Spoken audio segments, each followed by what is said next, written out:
ഗർഭാശയമുഴ നിങ്ങൾക്കോ നിങ്ങളുടെ കൂട്ടുകാർക്കോ അല്ലെങ്കിൽ കുടുംബത്തിലൊരാൾക്കോ നിങ്ങൾക്കറിയാവുന്ന സർക്കിളിൽ ഒരാൾക്കോ ഉറപ്പായിട്ടും ഈ അസുഖമുള്ള ഒരു കാലഘട്ടത്തിലാണ് നമ്മൾ ജീവിക്കുന്നത്. ഗർഭാശയമുഴ ശരിക്കും അത് കണ്ടെത്തലുകൾ എങ്ങനെയാണെന്ന് ചോദിച്ചാൽ പഠനങ്ങൾ പറയുന്നത് 2 സ്ത്രീകളിൽ 1 സ്ത്രീക്ക് യൂട്രസിൽ ഫൈബ്രോയിഡ് ഉണ്ട് എന്നുള്ളൊരു കണ്ടെത്തലിലേക്കാണ് ഇപ്പോൾ ചെന്ന് എത്തി നിൽക്കുന്നത്. ഇപ്പം ഇന്ന് നമ്മളുണ്ടല്ലോ, നമ്മുടെ സ്വിറ്റ്സൺ മെഡ് കെയർ എന്ന് പറയുന്ന ഏറെ പ്രിയപ്പെട്ട ഒരു വിങ് ഉണ്ട്, ഒരു സ്ഥാപനമുണ്ട്.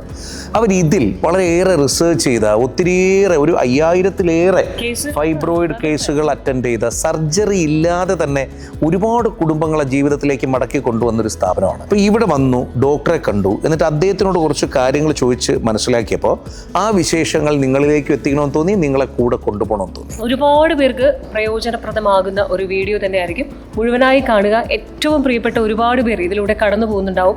നിങ്ങൾക്കിതൊരു ആശ്വാസമായിരിക്കും. ഇത് ഞങ്ങൾ തരുന്നതാണ്. നിങ്ങളീ കാണാനിരിക്കുന്ന കാഴ്ചകൾ ഒരു സർജറി അല്ല.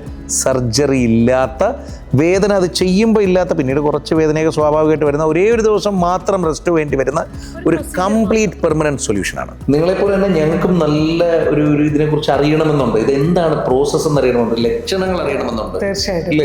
എന്തായിരിക്കും ഡോക്ടർ ഇതിന്റെ ആദ്യം സിംറ്റം തന്നെ പറയുന്നത്? ഫൈബ്രോയിഡ്സ് ഭയങ്കര കോമൺ ആയിട്ടുള്ള അസുഖമാണ്. ക്യാൻസർ അല്ലാത്ത യൂട്രസിലെ തടിപ്പുകളാണ് ഫൈബ്രോയിഡ്സ്. ആ ബുദ്ധിമുട്ടുകൾ എന്തൊക്കെയാണെന്ന് ചോദിച്ചാൽ മെൻസസ് ടൈമിലാണ് ഇതിൻ്റെ എല്ലാ പ്രശ്നം വരിക. മെൻസസ് ടൈമിൽ ബ്ലീഡിങ് ഭയങ്കര കൂടും. മെൻസസ് അപ്പോൾ ചിലർക്ക് രക്തക്കുറവുണ്ടാവും. അപ്പോൾ രക്തക്കുറവ് വരുമ്പോൾ ക്ഷീണം ഉണ്ടാവും, നടക്കുമ്പോൾ കിതപ്പ് വരും, ഈ പ്രശ്നങ്ങളുണ്ടാവും. 2 നല്ല വയറുവേദന ഉണ്ടാവും മെൻസസ് ടൈമിൽ, അതായത് സൈക്കിൾ തുടങ്ങുമ്പോഴോ അല്ലെങ്കിൽ അതിന് കൂടെ ഭയങ്കര വേദന ഉണ്ടാവും. 3 ഈ ഫൈബ്രോയിഡ് വലുതായി കഴിയുമ്പോൾ ഇത് മൂത്രസഞ്ചിനെ അമർത്തുമ്പോൾ ഇടയ്ക്കിടയ്ക്ക് മൂത്രപ്പഴുപ്പ് വരുന്ന ആൾക്കാരുണ്ട്, ഇടയ്ക്കിടയ്ക്ക് മൂത്രം ഒഴിക്കണം എന്നുള്ള ഫീലിംഗ് ഉള്ളവരുണ്ട്. അതേപോലെ തന്നെ മൂത്രം ഒഴിക്കാൻ പ്രയാസമുള്ള ആൾക്കാരുണ്ട്, കോൺസ്റ്റിപ്പ് വയറ്റിന്ന് പോകാൻ പ്രയാസമുള്ള ആൾക്കാരുണ്ട്, ബാക്ക് പെയിൻ വരുന്ന ആൾക്കാരുണ്ട്. ഇതിന് യൂട്രസ് റിമൂവ് ചെയ്യുക എന്ന് പറയുന്നത് മാത്രമാണ് മാർഗം എന്നതാണ് പൊതുവേ ഉള്ളൊരു ധാരണ. എനിക്കൊക്കെ ഇന്നിപ്പോൾ ഇതറിയുന്നത് വരെ അങ്ങനെ തന്നെയാണ്. ഒരുപക്ഷെ കണ്ടുകൊണ്ടിരിക്കുന്നവരിൽ മിക്കവർക്കും അങ്ങനെ. എന്താണ് ഈ ഒരു പ്രോസസ്സ് നമ്മൾ ഇതിൽ ചെയ്യുന്നതെന്ന് വെച്ചാൽ, യൂട്രസിൻ്റെ രക്തക്കുഴലിൻ്റെ ഉള്ളിൽ പോയിട്ട് ഫൈബ്രോയിഡിലേക്ക് രക്തോട്ടം കൊടുക്കുന്ന രക്തക്കുഴൽ നിർത്തുന്നു. മനസ്സിലായി? അപ്പോൾ ബേസിക്കലി ചെയ്യണം, കൈയിൻ്റെ ഉള്ളിലൂടെ ചെറിയ ട്യൂബ് കടത്തിയിട്ട് ഇതിലൂടെ കൊണ്ടുപോയി കഴിഞ്ഞാൽ നമ്മൾ യൂട്രസിൻ്റെ രക്തക്കുഴലിൻ്റെ ഉള്ളിലെത്തും. എത്തിക്കഴിഞ്ഞ് അവിടെ ഒരു ഇഞ്ചക്ഷൻ കൊടുക്കുമ്പോൾ ഫൈബ്രോയിഡിൻ്റെ ഉള്ളിലേക്കുള്ള രക്തോട്ടം നിൽക്കും. ഫൈബ്രോയിഡിന് രക്തം കിട്ടാതാകുമ്പോൾ ഫൈബ്രോയിഡ് ചുരുങ്ങി വരും, അതിൻ്റെ ജീവൻ പോകും, ഉണങ്ങും. ഒരു മുറിവ് ഉണങ്ങണം, ഒരു ഉണങ്ങണോടുകൂടി പേഷ്യൻ്റെ ഈ ബുദ്ധിമുട്ട് മാറും. ഇത് ഏകദേശം എത്ര ടൈം എടുക്കുന്ന ഒരു പ്രോസസ്സാണ്? അത് പ്രൊസീജിയറിന് കയറി കഴിഞ്ഞാൽ ഒരു 15-20 മിനിറ്റോട് പ്രൊസീജിയർ കഴിഞ്ഞു. അന്നൊരു ദിവസം ഹോസ്പിറ്റലിൽ നിൽക്കുന്നു. കാരണം അന്നൊരു വയറുവേദന ഉണ്ടാവും. ഈ ഫൈബ്രോയിഡ് ചുരുങ്ങുമ്പോൾ പേഷ്യൻ്റ് വയറുവേദന, അത് ചെറിയ ഫൈബ്രോയിഡ് ആണെങ്കിൽ കുറച്ച് വേദന ഉണ്ടാവും, വലിയ ഫൈബ്രോയിഡ് ആണെങ്കിൽ കൂടുതലുണ്ടാവും. അപ്പം ഞാൻ എപ്പോഴും പേഷ്യൻസിനോട് പറയും, നേരത്തെ വരും, ചെറിയതിൽ തന്നെ ചെയ്താൽ നല്ല റിസൾട്ട് ബുദ്ധിമുട്ടില്ലാണ്ട് ഉണ്ടാക്കിയെടുക്കാം. അപ്പോൾ നേരത്തെ ചെയ്ത് കഴിഞ്ഞാൽ ചെറിയൊരു വയറുവേദന, പിറ്റേ ദിവസം ഉച്ചയാകുമ്പോഴേക്കും വേദന കുറയും, പിറ്റേ ദിവസം വൈകുന്നേരം ആകുമ്പോഴേക്കും വീട്ടിൽ പോകും. വീട്ടിൽ പോകുമ്പോൾ ഇവിടെ ചെറിയ കെട്ടുണ്ടാവും, അത്രയേ ഉള്ളൂ. അതിൻ്റെ പിറ്റേ ദിവസം മുതൽ അവർക്ക് ഒരു പണിയെല്ലാം ചെയ്യാം. എനിക്ക് അതിൻ്റെ പിറ്റേ ദിവസം ഫ്ലൈറ്റ് കയറി ദുബായി പോയി വർക്ക് ചെയ്ത ആൾക്കാരുണ്ട്. പ്രത്യേകിച്ച് വലിയ മുറിവൊന്നുമില്ലല്ലോ. അല്ല, ഡോക്ടർ നേരത്തെ പറയായിരുന്നു അതൊരു ചെറിയ സംഗതി. ഒരു സ്ത്രീക്ക് അവരുടെ ഗർഭപാത്രം നീക്കം ചെയ്യാതിരിക്കുന്നത് കൊണ്ടുള്ള ഗുണങ്ങളെ കുറിച്ച് ഡോക്ടർ പറയായിരുന്നു. ഇത് നിങ്ങളൊരു ടീമായിട്ടാണോ ചെയ്യുന്നത്? നമ്മുടെ ടീമായിട്ടാണ്.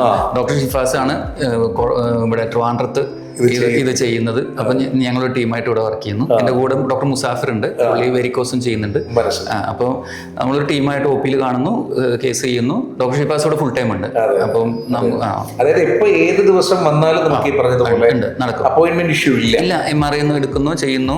നമ്മൾ ഡിസ്കസ് ചെയ്തിട്ടാണ് കാര്യങ്ങൾ എപ്പോഴും ടീം വർക്കാണ് നല്ലത്. മനസ്സിലായി. ഇത്രയും പറഞ്ഞപ്പോ ഈ ഒരു പ്രോസസ് എന്താണെന്ന് കാണണം എന്ന് നിങ്ങൾ ആഗ്രഹിക്കുന്നു. തീർച്ചയായിട്ടും അത് കണ്ടിട്ട് വരാം.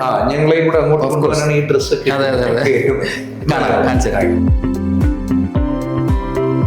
ഡോക്ടർ ഷിഫാസ് ആണ് കേസ് ചെയ്യണേ. അപ്പം എല്ലാം റെഡി ആയിട്ടുണ്ട്. ഡോക്ടർ ഷിഫാസ് ഇവിടെ ഒരു ട്യൂബ് ഇതിട്ടിട്ടുണ്ട്, നമ്മൾ ഷീത്ത് എന്ന് തന്നെ പറയാം. കയ്യിൽ നോക്കിക്കഴിഞ്ഞാൽ ഒരു ഷീത്ത് വൈറ്റ് ഒരു സാധനം കാണാം. അതിൽ നമ്മൾ ബേസിക്കലി എന്താ ചെയ്യണമെന്ന് വെച്ചാൽ, നമ്മൾ രക്തക്കുഴലിൻ്റെ ഉള്ളിലേക്ക് കടന്ന ട്യൂബാണ്. ആ ട്യൂബിൻ്റെ ഉള്ളിലേക്ക് ഈ കറുത്ത ട്യൂബ് വെച്ചിട്ടാണ് നമ്മൾ ഈ എംബലൈസേഷൻ എന്ന് പറഞ്ഞ പ്രൊസീജിയർ ചെയ്യണം. വളരെ ചെറിയ ട്യൂബാണ്. കാരണം നമ്മൾ ആൻജിയോഗ്രാം ഒക്കെ ചെയ്യാൻ ഉപയോഗിക്കുന്ന ട്യൂബിനേക്കാളും വളരെ ചെറിയ ട്യൂബിൻ്റെ ഉള്ളിലൂടെയാണ് ഈ ഫുൾ പ്രൊസീജിയർ നമ്മൾ ചെയ്യണം. ഇനി നമ്മൾ ആ ട്യൂബ് ഇതിൻ്റെ ഉള്ളിലേക്ക് കയറ്റി കഴിഞ്ഞാൽ അത് രക്തക്കുഴലിൻ്റെ ഉള്ളിലെത്തി. അപ്പോൾ അത് ഇട്ട് കഴിയുമ്പോൾ ഇട്ട് കഴിയുമ്പോൾ ഇനി നമുക്ക് അതിൻ്റെ അറ്റം കാണുന്നില്ലല്ലോ, അപ്പോൾ ട്യൂബ് അതിൻ്റെ ഉള്ളിൽ പോയല്ലോ. ഇനി അതിൻ്റെ അറ്റം ഇനി കാണാൻ വേണ്ടിയിട്ടാണ് നമ്മൾ ഈ മെഷീൻ ഉപയോഗിക്കുന്നത്. ഈ മെഷീൻ ഉപയോഗിച്ച് നമ്മൾ സ്കാൻ ചെയ്യുമ്പോൾ ആ ട്യൂബ് പോണത് നമുക്ക് ആ സ്ക്രീനിൽ കാണാം. അത് ഞാൻ കാണിച്ചു തരാം. ഇപ്പൊ നമ്മൾ നേരത്തെ പറഞ്ഞ ആ ട്യൂബില്ലേ, ആ ട്യൂബാണ് ഈ കാണുന്നത്. കൈൻ്റെ ഉള്ളിലൂടെ കൊണ്ടുപോയ ട്യൂബ് നമ്മളിപ്പോ യൂട്രസിന്റെ രക്തക്കൊള്ളിന്റെ ഉള്ളിലൂടെ ഫൈബ്രോയിഡിന്റെ അടുത്ത് വരെ എത്തിച്ചു. ഇനി നമ്മൾ ആ ഇഞ്ചക്ഷൻ കൊടുക്കുമ്പോൾ നോക്കി നോക്കൂട്ടോ, ഇവിടെയൊക്കെ കറുത്ത് വരുന്നുണ്ടല്ലേ, ഇതൊക്കെ ഫൈബ്രോയിഡിന്റെ രക്തക്കൊള്ളാണ്. ഈ ചെറിയ ചെറിയ രക്തക്കൊള്ളുകൾ നമ്മളത് ഇഞ്ചക്ഷൻ കൊടുക്കുന്നതിന് മെഡിസിൻ കൊടുക്കുന്നതിന് മുമ്പ് ചെക്ക് ചെയ്യണം. ചെക്ക് ചെയ്തപ്പോൾ ഇത്രയും രക്തക്കൊള്ള അവിടെ ഉണ്ട്. ഇനി ഈ രക്തക്കൊള്ള നമുക്ക് ബ്ലോക്ക് ആക്കണം. അപ്പൊ നമ്മൾ അത് ബ്ലോക്ക് ആക്കുന്ന മരുന്ന് കൊടുക്കുന്നതാണ്. അതിനുശേഷം നോക്കും, ഇപ്പൊ നമ്മളിവിടെ ഇഞ്ചക്ഷൻ കൊടുക്കുന്നുണ്ട്. കൊടുക്കുമ്പോൾ ഇവിടെ മേജർ രക്തക്കൊള്ള ഇവിടെ കാണാം, പക്ഷെ ഈ ചെറിയതൊക്കെ പോയി കംപ്ലീറ്റ് ബ്ലോക്കായി. മനസ്സിലായി? ഇത് ഒരു സൈഡിലാണ് നമ്മൾ ചെയ്തത്. ഇനി ഇതേപോലെ മറ്റേ സൈഡിലും നമ്മൾ ചെയ്യണം. അങ്ങനെ അവിടെ ചെയ്ത് കഴിയുമ്പോൾ ഇവിടെ നോക്കും, ഇഞ്ചക്ട് ചെയ്യുമ്പോൾ ഒരുപാട് രക്തക്കൊള്ള ഇവിടെ കാണാൻ പറ്റും. അത് ബ്ലോക്ക് ആക്കുന്നതിന് മുമ്പാണ്.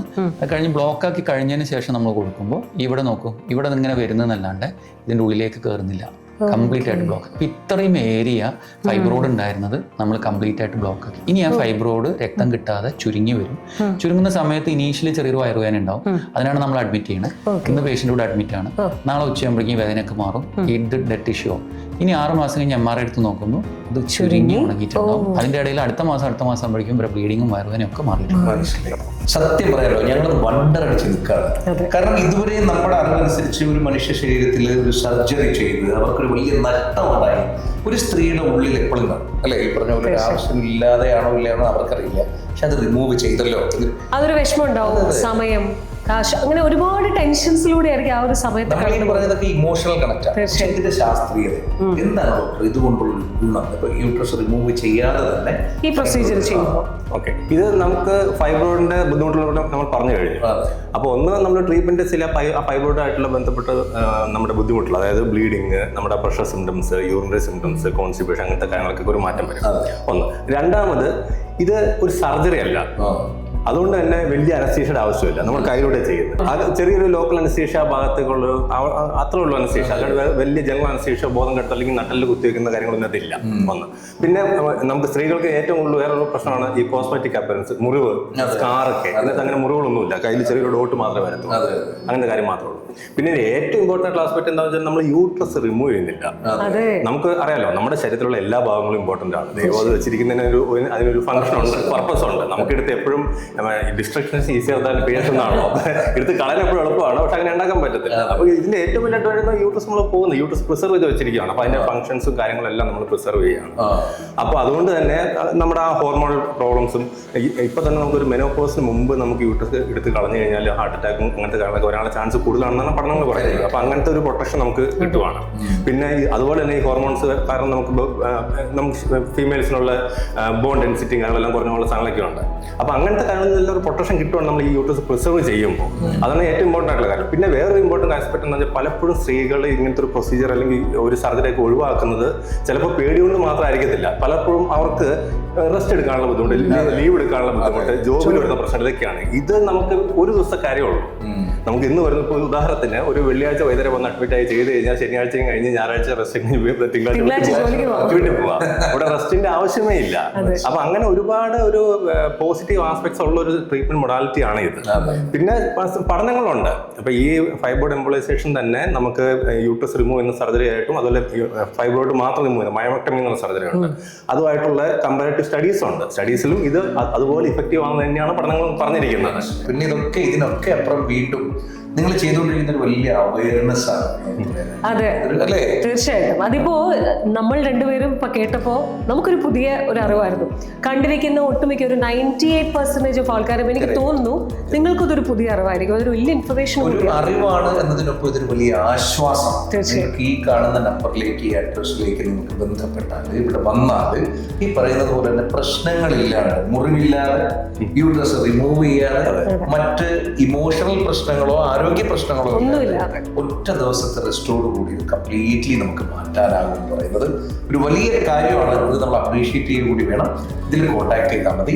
ഒരുപാട് ഇഷ്ടം, ഒരുപാട് സന്തോഷം.